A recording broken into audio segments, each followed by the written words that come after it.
Iniciamos así esta edición de Extra Noticias. Gracias más bien por continuar con nosotros. Gracias también a quienes a partir de este momento nos acompañan por los 92.3 FM de Extra Radio.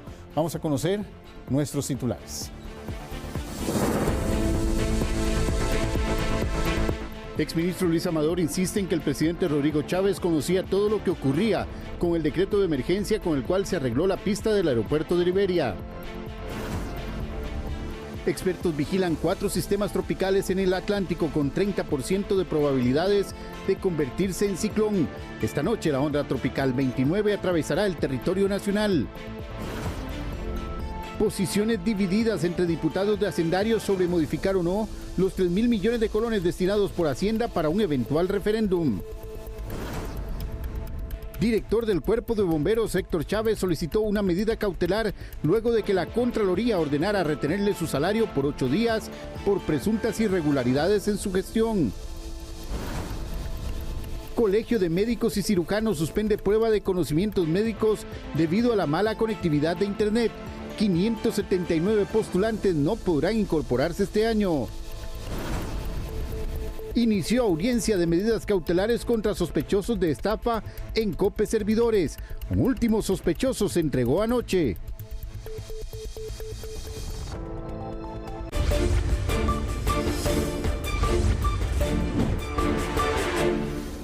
Vamos al detalle de las informaciones. Tendremos noticias desde la Asamblea Legislativa con Jeffrey Naranjo.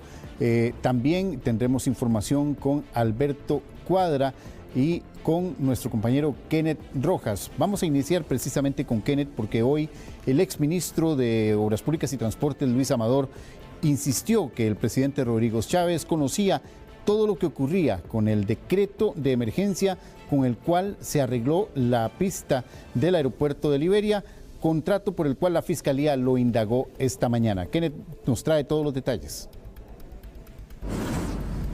Don Paul, buenas tardes, un gusto saludarlo a usted y a nuestros amigos televidentes.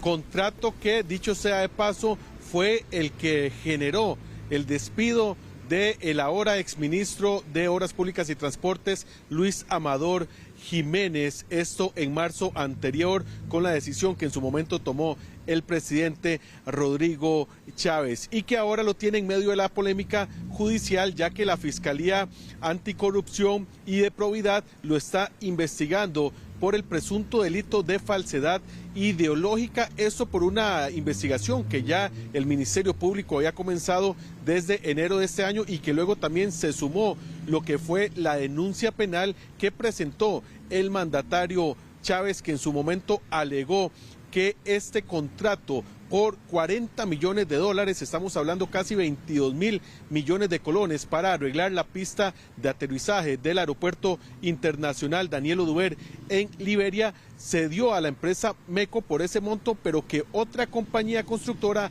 había ofertado por poco más de 1.000 millones de colones menos a la oferta de MECO y que aún así se le entregó a esta última empresa que acabo de mencionar. También recordar que fue a solicitud de Amador que la Fiscalía comenzó en este proceso de indagatoria, de tomarle la declaración indagatoria, ya que él ha estado prácticamente desde su despido en Canadá y que ha estado estos días en el país, por lo cual se aprovechó para poder hacer esta diligencia judicial que, dicho sea de paso, tardó poco más de 3 horas. ¿Qué dice el exministro Amador? Ha usado términos como serruchapisos y que estas denuncias no son más que, según él, responden a revanchismos políticos por sus aspiraciones claras que él mismo ha dicho de aspirar a la presidencia de nuestro país en las próximas elecciones. Lo que él dijo al salir de la Fiscalía esta mañana, también junto con su abogado Gerardo Huertas, lo vemos en la siguiente información. La declaración indagatoria del exministro Luis Amador Jiménez tardó poco más de 3 horas, como parte de la investigación en su contra que lleva la Fiscalía por el caso del polémico contrato para arreglar la pista de aterrizaje del aeropuerto Daniel Oduber en Liberia. Ese trabajo se incluyó en un decreto de emergencia nacional por los daños que generó la tormenta Bonnie a mediados de 2022, pero que en apariencia la pista no sufrió ningún deterioro por ese fenómeno atmosférico. Al final, el contrato se adjudicó a la empresa MECO por $40 millones, equivalentes a casi 22.000 millones de colones. Primero que nada, a mí me interesa limpiar mi nombre porque aquí en el país echan trapos sucios, como ya lo sabemos todos, entonces había que hacer la aclaración primero. Yo creo que todos sabemos quién echa los trapos sucios, ¿verdad? Los echan todos los que quieren seguir controlando el país, gobernando el país. Ese contrato fue lo que provocó el despido de Amador como ex jerarca del MOP. Incluso, días después, el presidente Rodrigo Chávez afirmó que presentaría una denuncia penal en contra del exministro, pues supuestamente otra empresa ofertó 1.000 millones de colones menos. Sin embargo, la adjudicación se le dio a la compañía MECO. Pero el ahora investigado insiste en que el mandatario tenía claro todo lo que estaba ocurriendo en relación con el decreto de emergencia. Yo le puedo confirmar que todo lo que se sabía de la pista, ellos estaban enterados al mismo tiempo. Aquí no hay absolutamente nada. La Fiscalía está haciendo una investigación a la cual yo vine a aportar todo para limpiar el nombre, así de simple. Según confirmó la Fiscalía, la toma de la declaración indagatoria se programó a pedido del propio exfuncionario, pues estaría de vuelta en el país durante algunos días, ya que tras su despido ha permanecido la mayoría del tiempo en Canadá. Ya son tantas veces que ya se sabe que el serruchapizo en Costa Rica es como el deporte nacional, casi. No, realmente no, y por eso estoy aquí en Costa Rica, por eso vine de nuevo, para venir aquí, pedir la cita, para yo presentarme y traer todos los elementos para que de una vez y por todas se termine de limpiar mi nombre. Creemos que con las declaraciones de más de 3 horas que se han dado y la amplia gama de pruebas que presentamos en la Fiscalía, ha quedado claro que esta denuncia es absolutamente temeraria, es una denuncia nefasta e irresponsable, como hemos dicho anteriormente, con muchos tintes de revanchismo político. La Fiscalía explicó además que el expediente judicial se abrió bajo el presunto delito de falsedad ideológica. Dos elementos vitales que se deben destacar, don Paul y amigos televidentes, en cuanto a esta investigación y la polémica con este contrato. Uno es que se incluyó dentro de la declaratoria de emergencia de la tormenta Bonnie a mediados de 2022 y que esa medida se utiliza principalmente para poder hacer arreglos o trabajos, obras urgentes, producto de daños que hayan sufrido debido a alguna, en este caso, una catástrofe como lo fue la tormenta Bonnie, esta situación atmosférica. Sin embargo, después trascendieron informaciones, incluso del propio Aviación Civil, en cuanto a que la pista de aterrizaje en el aeropuerto de Liberia no había sufrido deterioro alguno producto de la tormenta Bonnie y que por lo tanto no cabía esa figura de emergencia nacional para ese arreglo en específico. Y después lo que ha mencionado el presidente Chávez y por lo cual presentó la denuncia penal y que tiene que ver con la diferencia de precios de oferta de dos compañías, que una habría ofertado 1.000 millones de colones menos que MECO, pero que aún así se le otorgó la adjudicación de este millonario contrato a MECO. Y por supuesto que no podemos separar el tema legal, jurídico, con también las aspiraciones políticas por parte del señor Luis Amador Jiménez, exministro de Obras Públicas y Transportes, quien precisamente sobre este mismo tema, sobre este mismo caso, estaría compareciendo el próximo lunes ante los diputados de la Comisión de Infraestructura. Y por supuesto que en Extra Noticias estaremos pendientes no solamente de la evolución de esta investigación penal por parte de la Fiscalía de Probidad y Anticorrupción, sino también de todo lo que tiene que ver con el caso y con la comparecencia que tendrá el señor Amador el próximo lunes en el Congreso de la República. A esta hora la información que tenemos, don Paul, desde San José, un informe de Kenneth Rojas para Extra Noticias. Gracias, Kenneth, por el detalle de esta información. Estaremos muy pendientes al desarrollo, la evolución de este caso, principalmente desde el punto de vista judicial. Vamos con otros temas. El Tribunal Penal de San José sentenció a un total de 8 años a un hombre por apuñalar a una mujer extranjera con un desatornillador. El fallo fue tomado por las autoridades luego de que se realizó un procedimiento especial abreviado contra un sujeto de apellido Villalta. Según la información, las autoridades, el sujeto fue acusado por el delito de tentativa de homicidio. El hecho ocurrió el 21 de octubre del año pasado, en horas de la tarde, frente al Museo de Jade, cuando Villalta siguió y agredió a una turista luego de pedirle dinero y algo de comer. Costa Rica está tramitando la extradición de un capitán de barco hondureño y de un conductor guatemalteco, tras ser vinculados ambos con presuntas actividades relacionadas con narcotráfico y asociación ilícita. La Policía Nacional Guatemalteca y el Poder Judicial hondureño confirmaron la detención de 2 sospechosos por tráfico internacional de drogas y el inicio del trámite de extradición solicitado por Costa Rica.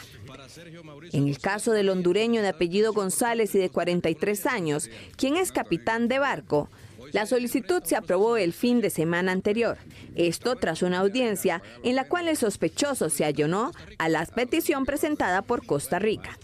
González fue detenido a finales de julio en la ciudad de La Ceiba, en el Caribe de Honduras, y según autoridades hondureñas es sospechoso en nuestro país por el delito de transporte de drogas, sustancias prohibidas o productos sin autorización legal.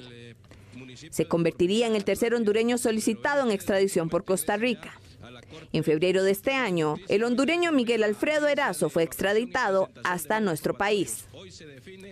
Por su parte, la Policía Nacional Guatemalteca confirmó que agentes de la Interpol en Antigua Ruta Palín-Escuintla detuvo a un guatemalteco también requerido por Costa Rica y que enfrenta cargos por presuntos delitos de asociación ilícita, simulación de delito y hurto agravado.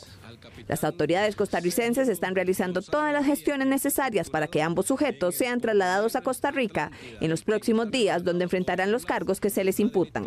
Solicitamos al Ministerio Público conversar con la OATRI sobre el trámite de extradición, pero al cierre de edición no tuvimos respuesta. Y el 2023 cerró con un total de $20 millones en estafas electrónicas en nuestro país, según datos del organismo de investigación judicial, siendo el segundo año con el peor registro en toda la historia, únicamente superado por el 2021.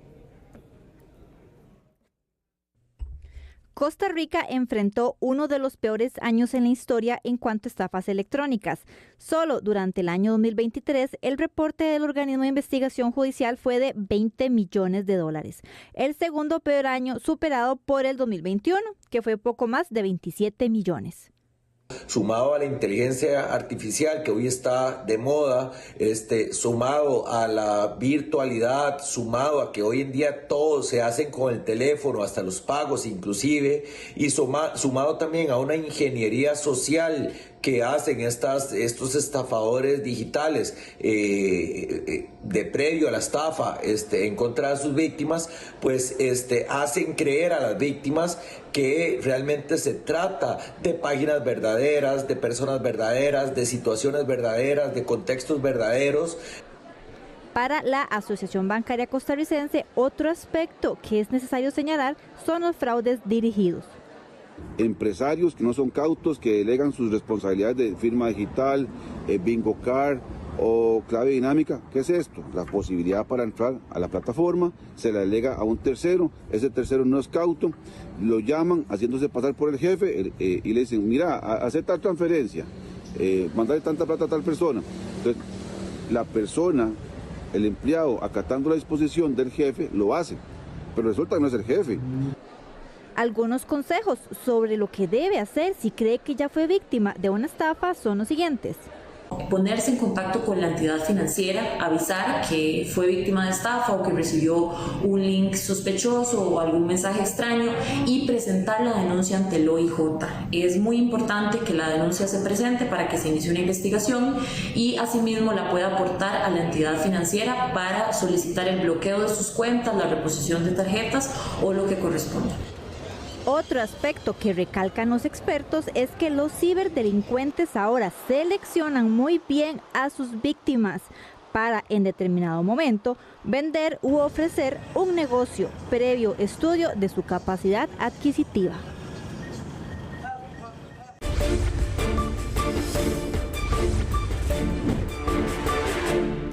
La onda tropical 29 que estaría atravesando nuestro país en la noche de hoy jueves y durante la madrugada de mañana viernes ya está siendo vigilada por los expertos, quienes también están dándole seguimiento a al menos 4 sistemas tropicales que están en el Atlántico, estos con al menos 30% de probabilidades de convertirse en ciclón. Vamos con Alberto Cuadra con los detalles. Gracias, Pablo. Muy buenas tardes a todos los amigos televidentes de Extra Noticias y también a todos quienes nos escuchan en Extra Radio. Bueno, va a ser una noche muy lluviosa, con bastante humedad. En estos momentos ya vemos que hay mucha bruma, inclusive algunos de los edificios de San José, a pesar de que no son extremadamente altos, pues se ven ya cubiertos por la bruma.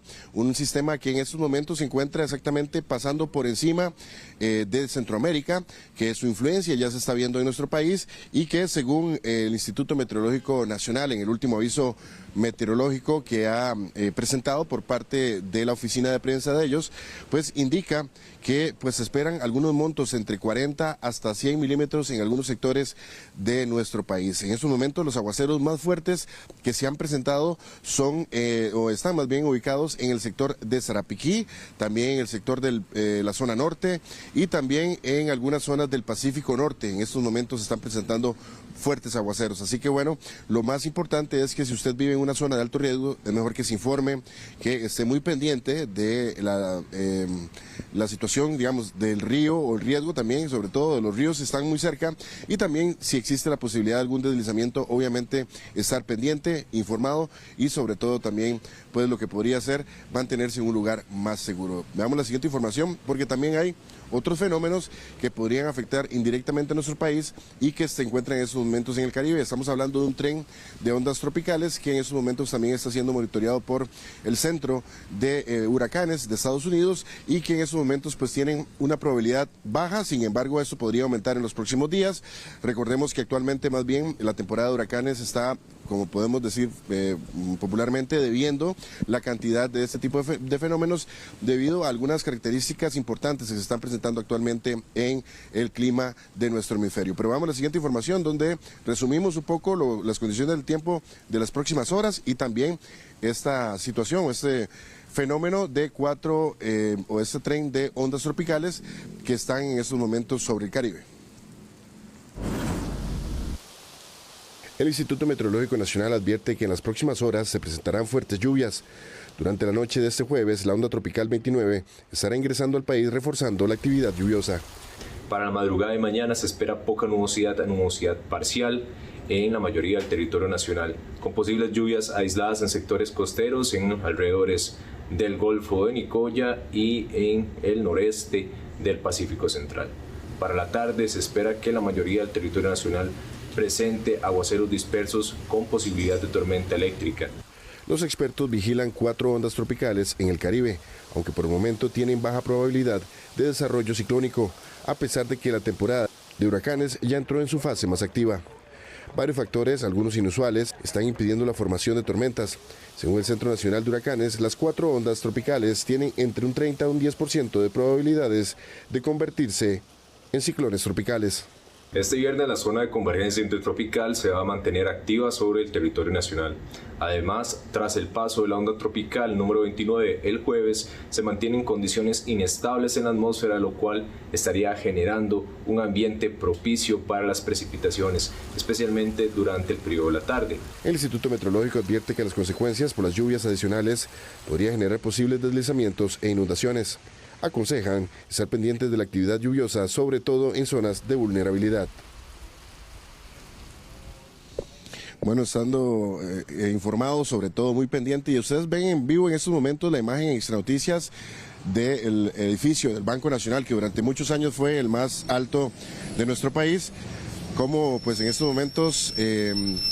Bueno, le va a cubrir un poco en estos momentos un bus que está pasando, pero bueno, ya vamos a tener de nuevo la imagen de pues este edificio que durante mucho tiempo fue el más alto de nuestro país y como ustedes ven son las condiciones actuales de la capital, con mucha bruma, por momentos llueve, por momentos también cae una llovizna, pero es importante destacar que esta onda tropical va a continuar su desplazamiento hacia el oeste y que su eje se posiciona actualmente cerca de Honduras. Durante esta noche los modelos numéricos indican un ambiente inestable durante este fin de semana debido a la inestabilidad por el paso de la onda tropical y también por la zona de convergencia intertropical. Esta es la imagen que ustedes ven acá en vivo, a mi espalda, de la capital, sobre todo este edificio, que está prácticamente cubierto por la oruga. Podemos decir unos 20 pisos más o menos para arriba, ya pues no se logra observar el final del edificio. Bueno, una imagen también que pues a veces se ve acá con regularidad, sobre todo en esta época del año, y que por supuesto llama la atención. Desde San José, este ha sido un informe de Alberto Cuadra para Extra Noticias. Pablo Ulloa, usted tiene más. Gracias, Alberto. Estaremos pendientes a la evolución del tiempo durante las próximas horas. Y sí, llama la atención ver los edificios grandes prácticamente cubiertos por esta densa neblina. Vamos con otros temas. Hoy se cumplen 19 años de la muerte de la niña Yosevet Retana, y su familia espera el inicio del juicio de la Corte Interamericana de Derechos Humanos. Extra Noticias conversó con su mamá. Han pasado 19 años desde el trágico 5 de septiembre del 2005. Desde ese año, doña Maribel Retana espera justicia tras el asesinato de su hija, Yosevet Retana Rojas. Que uno no desea ni repetirlo, ni sentir, ni volverlo a que no vuelva a pasar eso, porque es muy duro, sinceramente muy duro. Es un momento frustrante y que uno no sabe dónde está la niña, o quién la tiene, o qué pasó, qué sucedió. Uno deseara saber dónde estaba en ese momento. Esta madre señala han sido años muy duros, pero Dios le ha dado la fuerza para salir adelante. El día de su desaparición, su hija de tan solo 8 años regresaba de la escuela a su casa en la comunidad de Ticarí, en el distrito de Horquetas de Sarapiquí. Su clase comenzó a las 11:40 de la mañana y terminó a las 2:40 de la tarde. La pequeña Yosevet emprendió sola el viaje de regreso a su casa y en el trayecto de aproximadamente 2 kilómetros no se supo más de ella, lo que provocó la búsqueda de las autoridades para dar con su paradero. Fueron 8 días sin saber de la menor hasta que dieron con su cadáver metido dentro de un saco en una quebrada el domingo 11 de septiembre de ese 2005. Mi vida dio un giro de 90 grados cuando yo volvía a buscar de Dios, porque era lo único que me iba a hacer sentirme paz, darme la tranquilidad que necesitaba, porque yo sentía ese peso, yo estaba entrando en depresión, yo no quería atender a nadie, ni a los chiquillos, que nadie me molestara. Yo lo que hacía era acostarme, dormir y llorar. Ya yo me dormía cansada de llorar. Un vecino de la familia de apellido Salamanca se convirtió en el principal sospechoso, pero a pesar de las pruebas recabadas por agentes del OIJ, el caso nunca llegó a la detención del sospechoso ni a juicio. Lo último que se supo es que, según un informe del organismo de investigación judicial, Yosevet murió por asfixia de inmersión, es decir, ahogada.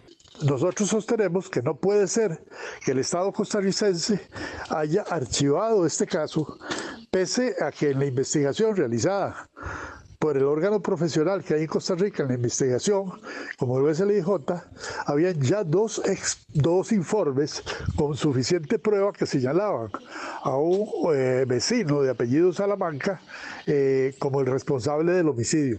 Ante la inacción de la justicia costarricense, la familia de la pequeña denunció al Estado costarricense ante la Corte Interamericana de Derechos Humanos y se encuentra a la espera que inicie el juicio, donde se pretende su madre sea indemnizada.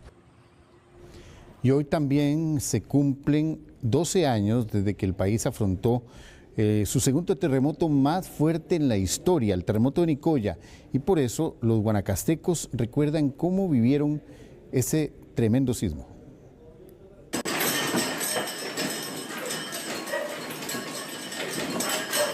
A las 8:42 de la mañana de este jueves, se cumplieron 12 años del terremoto de Nicoya, que registró una magnitud de 7.6 y que no solamente estremeció a la provincia de Guanacaste, sino que también provocó daños en ciudades lejanas como Grecia, Sarchí y Naranjo.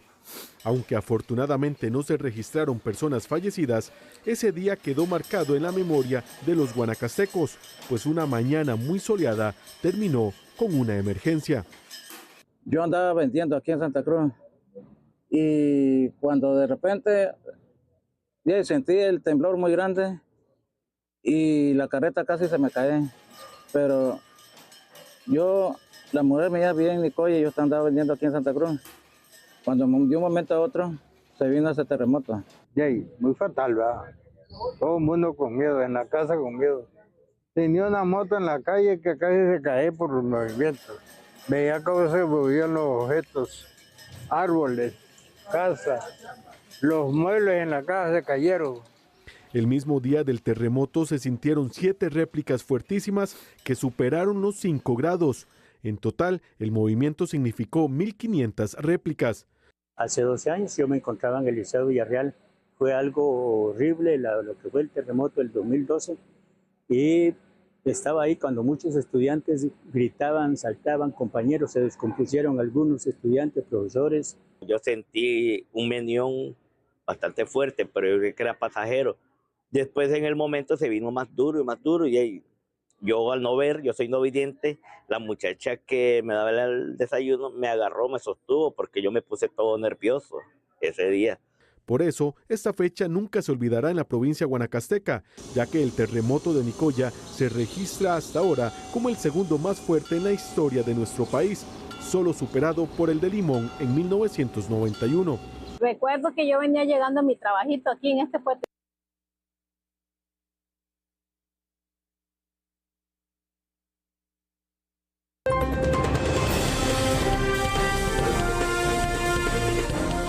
Vamos a una pausa y al volver arrancó ya la audiencia preliminar de medidas cautelares contra sospechosos de estafa en Cope Servidores. Un último sospechoso se entregó anoche. Ya regresamos. Gracias por continuar con Extra Noticias. Hay posiciones divididas entre los diputados de la Comisión de Asuntos Hacendarios sobre modificar o no los 3.000 millones de colones que están destinados en el presupuesto para el próximo año por si es necesario realizar un eventual referéndum. Jeffrey Naranjo nos trae los detalles desde la Asamblea Legislativa. Jeffrey. Gracias, compañeros, muy buenas noches y un saludo a todas las personas que nos sintonizan en esta edición vespertina de Extra Noticias. 3.000 millones de colones sería el costo para nuestro país de un eventual nuevo referéndum, el cual, pues, como les hemos informado anteriormente, ha sido promovido por el Poder Ejecutivo para la aprobación de la llamada Ley Jaguar. Parte de lo incluido en el presupuesto ordinario de la República presentado el pasado mes de agosto por parte del Ministerio de Hacienda precisamente incluye esta cifra, contemplando que el país tal vez pueda ir a este sistema de votación, a un nuevo referéndum para la aprobación o improbación de esta nueva ley. Sin embargo, serán los diputados los que tengan la última palabra de si efectivamente estos 3.000 millones de colones se mantienen contemplados para el pago de esta votación que podría efectuarse en nuestro país, o si deciden moverlo a otras partidas, y pues esto divide los criterios de los legisladores que integran esta comisión, pues en tanto algunos consideran deben mantenerse en caso de que el país sí vaya a un referéndum, otros consideran que deberían moverse a otras prioridades que tiene el país como educación o obra pública. En la siguiente información vamos a ver parte de lo que mencionaron los diputados sobre este tema. A continuación, veamos.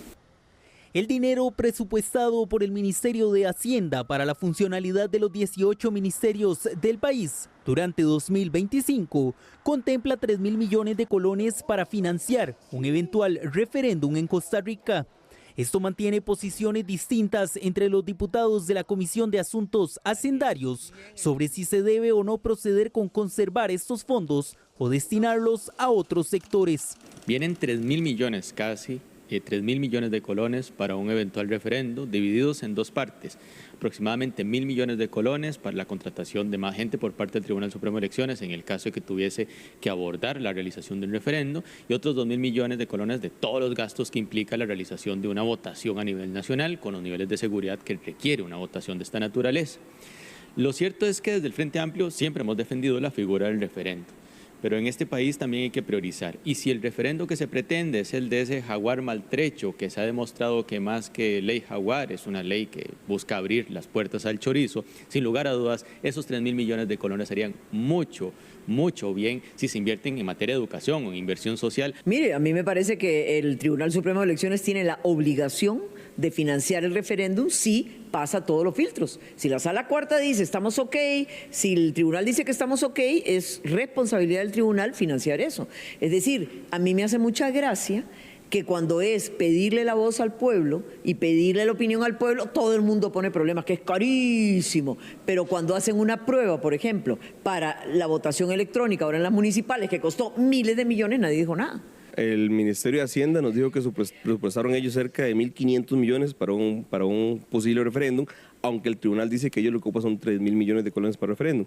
En nuestro caso, nosotros apoyaremos que se aparten los recursos y que si en el transcurso del otro año el tribunal dice, mire, no, por temas de tiempo no se va a dar el referéndum, usemos esos recursos para otra cosa, pues le pediremos al propio tribunal que lo devuelva, por así decirlo, para poder ejecutarlo en otras partidas donde sea más necesario. Este es precisamente el monto que el Tribunal Supremo de Elecciones había anunciado en su momento debería invertir el país en caso de una convocatoria electoral para votar la Ley Jaguar, la cual, como ya se ha mencionado, propone reformas a la Ley Orgánica de la Contraloría General de la República y otros mecanismos de contratación pública del país, temas como ciudad-gobierno y también la Marina de Limón.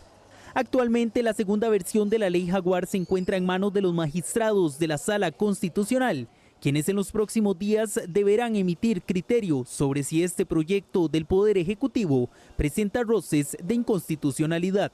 Bueno, y es que actualmente existe bastante incertidumbre sobre si el país irá o no al referéndum, pues en este momento se mantienen dos consultas en manos de los magistrados de la Sala Constitucional de la Corte Suprema de Justicia, precisamente para analizar si la segunda versión de la Ley Jaguar presentada por el Poder Ejecutivo cumple con la Constitución política de nuestro país o, caso contrario, posee roces de inconstitucionalidad. Será hasta que se pronuncie la Sala Cuarta que los diputados estén tomando una decisión sobre si votar a favor, en contra o archivar la segunda propuesta de Ley Jaguar que envió el gobierno de la República semanas atrás. Esto luego de que la primera propuesta haya sido votada en contra por la Sala Cuarta, precisamente por encontrar que esta sí tenía roces con la Constitución de nuestro país, y precisamente será acá en Extra Noticias que le estemos informando la resolución que tomen los magistrados y posteriormente la decisión que tomen acá en la Asamblea Legislativa los diputados sobre este proyecto. El Ministerio de Hacienda, por tanto, anticipa que en caso decida darse el referéndum, resguardan estos 3.000 millones de colones como parte del presupuesto ordinario. Sin embargo, en las próximas semanas, los diputados de la Comisión de Asuntos Hacendarios, como vimos, podrán tomar decisiones distintas de si tomar este dinero y decidir pasarlo a educación, a seguridad u otras áreas que lo puedan estar requiriendo. Esto quedará a criterio de los legisladores y será, por supuesto, acá en nuestra pantalla que le estemos dando seguimiento a este tema. Desde la Asamblea Legislativa, compañeros, el reporte que les tenemos. Ustedes continúan con más noticias.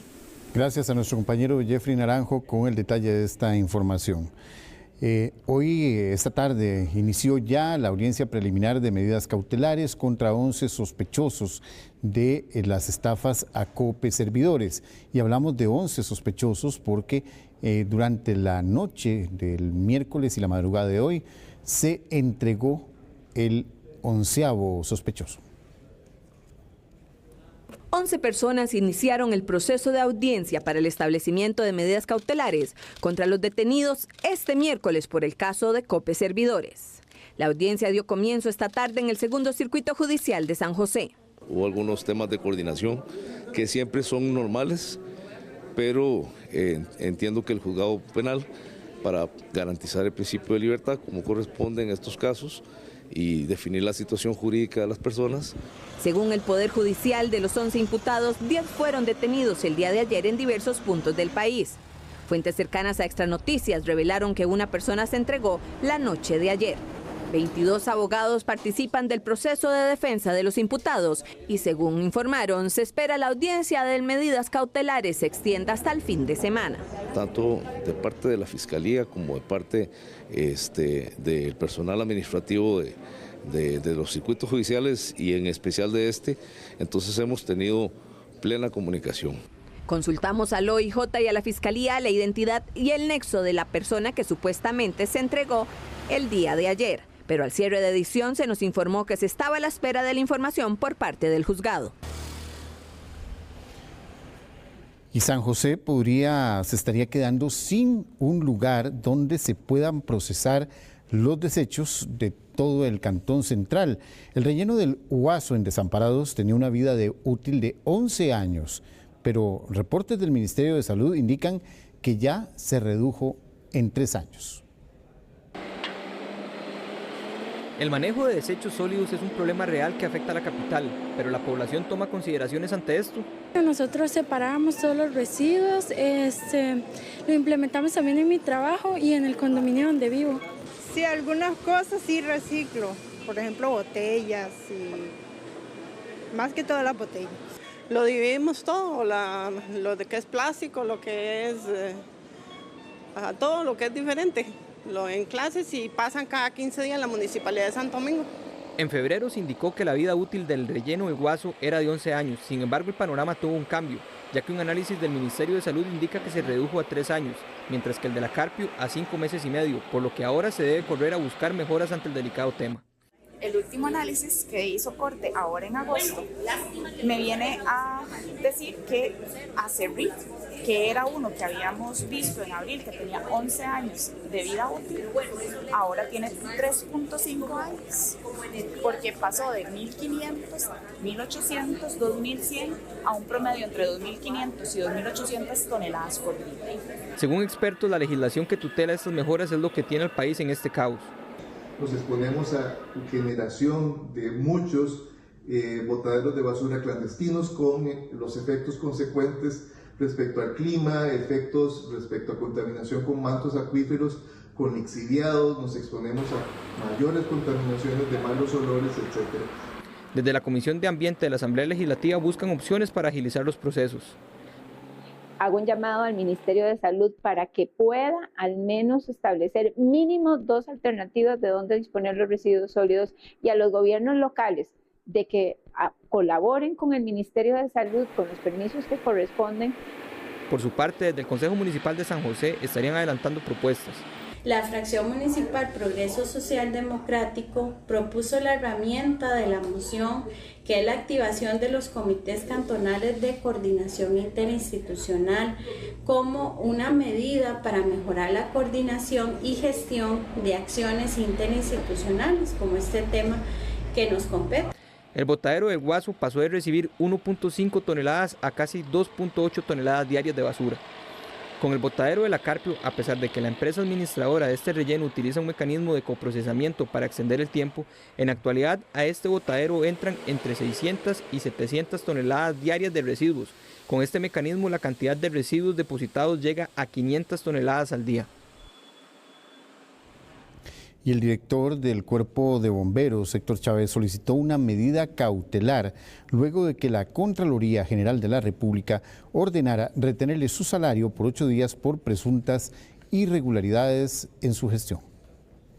El director del Cuerpo de Bomberos de Costa Rica, Héctor Chávez, presentó una medida cautelar ante la resolución de la Contraloría General de la República de suspenderle por 8 días su salario.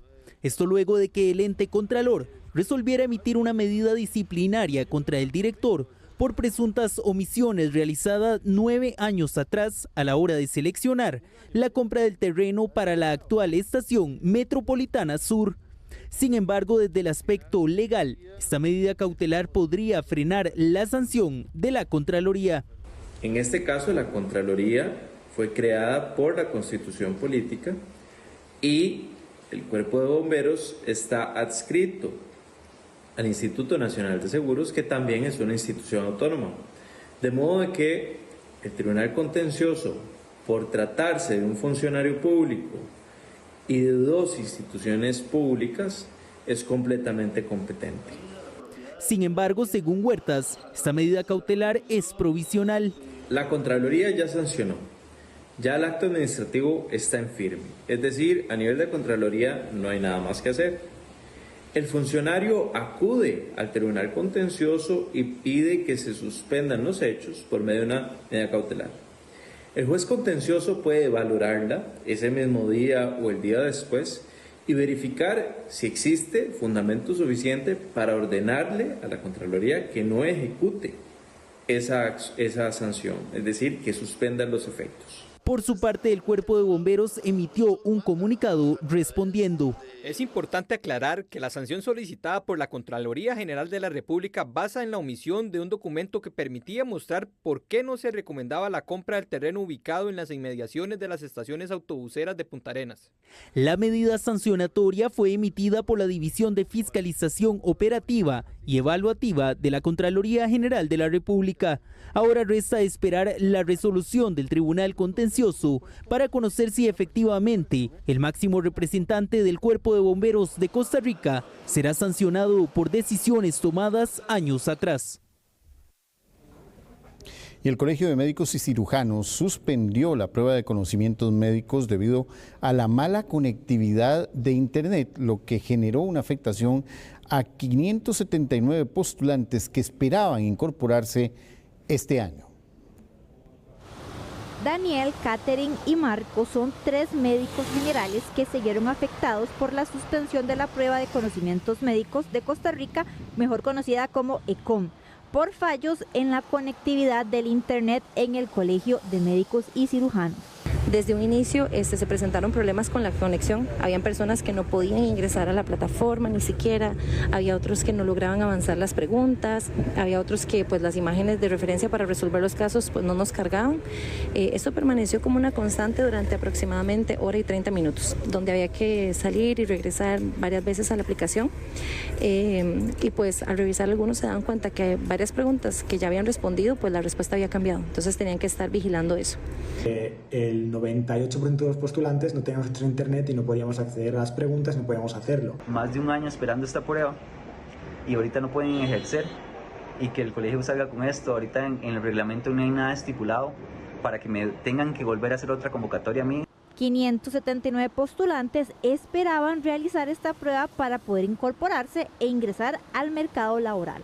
Ellos pagaron 125.000 colones para realizar esta fallida prueba, que fue suspendida a eso de las 10:40 de la mañana. Y pues bueno, hoy nos presentamos igual con la ilusión de estar un paso más cerca de ejercer, para toparnos con un colegio de médicos completamente incapaz de asegurar tener una plataforma, una conexión estable, donde pudiéramos realizar la prueba de una forma eficaz, ¿verdad? Parece que el colegio de médicos pues se está riendo de los postulantes de medicina que tanto tiempo, tanto esfuerzo hemos dedicado en llegar hasta este punto, y ellos parece que no entienden que nosotros tenemos que trabajar para poder pagar, que nuestro título sin su firma, sin su número, no es nada, no sirve para nada literal. Desde el Colegio de Médicos y Cirujanos comentaron que ante esta situación, el Colegio de Médicos y Cirujanos estará anulando la convocatoria de este jueves 5 de septiembre de 2024. La nueva fecha se informará según el reglamento de ECOM-CR, Decreto Ejecutivo 4379S, en su artículo 24. El colegio agregó que los postulantes que ya estaban debidamente inscritos no deberán realizar ningún trámite ni pago adicional.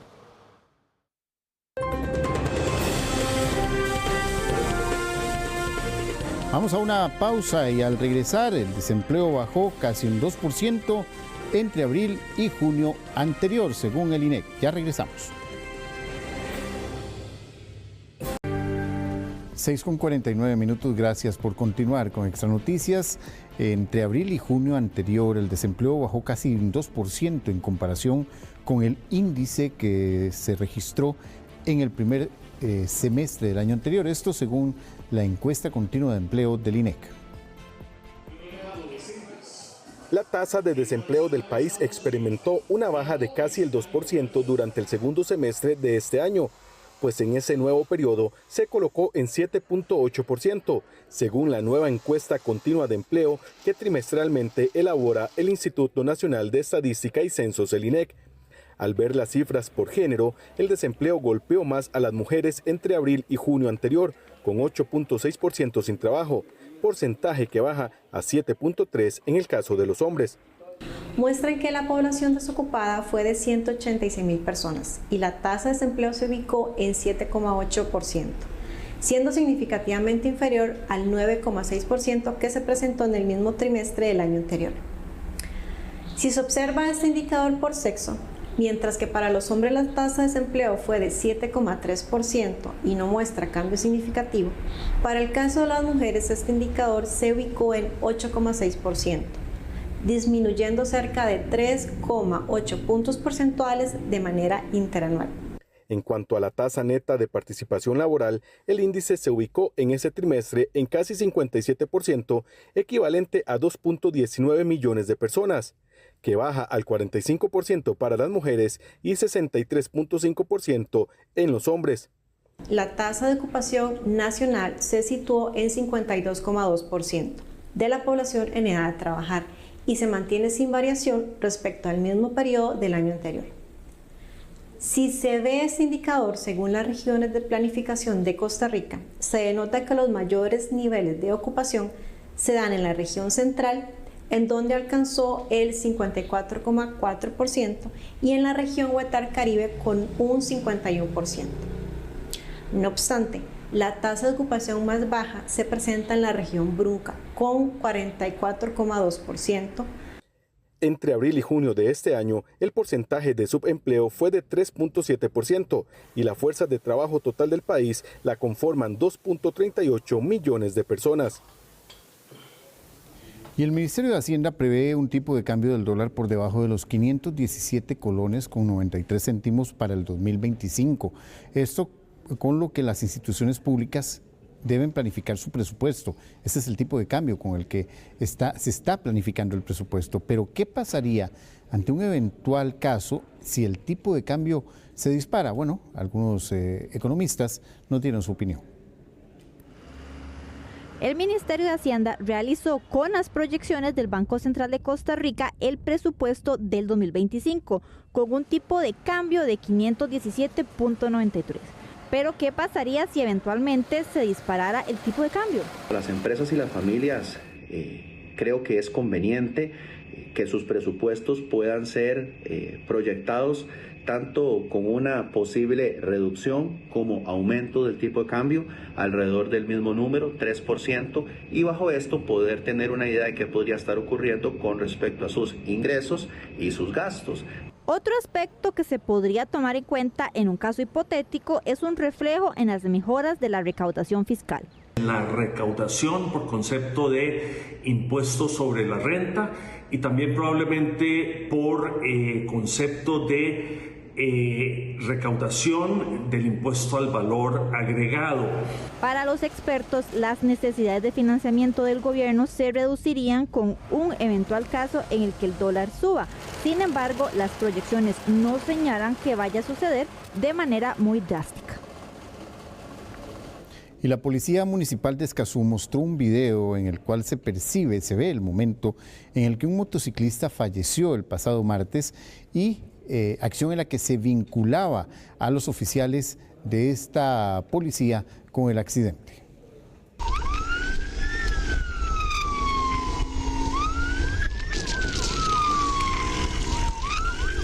La Policía Municipal de Escazú reveló un video del momento en donde el conductor de una motocicleta se estrella contra un poste eléctrico en San Rafael de Escazú.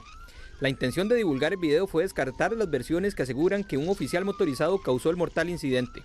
Los hechos se presentaron el pasado martes 3 de septiembre cuando los uniformados se dirigían a atender una diligencia policial donde estaba involucrado un vehículo que se estaba dando a la fuga. Desde esta institución aseguraron que el querer imitar las acciones de los oficiales pudo generar que este hombre se terminara estrellando.